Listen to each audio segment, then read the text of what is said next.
The first time that my gallery manager Lorraine and I saw Dion Salvador Lloyd's work, we were just bowled over by it.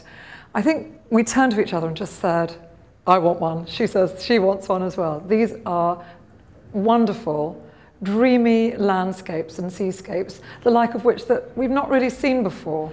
One of the first things that you notice about a Dion Salvador Lloyd painting is the texture, and you just want to touch it because it's just so rich and luscious, the layers of paint that he adds gesso to, so that there's an almost three-dimensional quality about it. You can feel the idea of the stones or the sand on a shore, and this has the effect of bringing you right into it. You want to be there.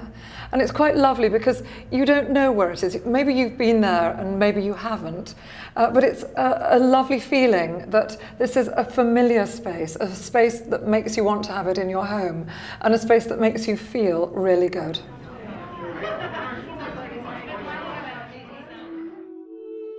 I'd like to think that my paintings are based on global paintings, landscapes generally.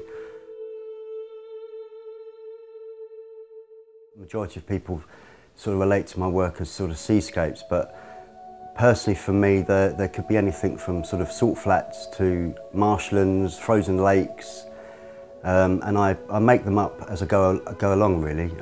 It's all about emotion and atmosphere and mark making, and a number of my pieces take a while to be in the making. Through different stages, I work with oils. I use mainly different sort of tools to apply the oil, and one tool I've sort of discovered a few years ago that helps me a great deal is windscreen wipers.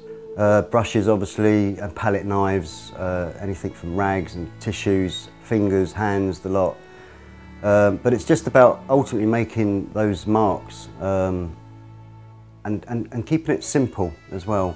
My palette is I'd like to think as well is very kind of earthy tones and simple. I always believe less is more, and it is, like I said before, it's like an emotion. I'm trying to just capture something that is of a feeling, of an atmosphere, and I tend to say too that it's about my paintings being sort of suggestive rather than descriptive, and allowing the viewer to interpret what they want them to be.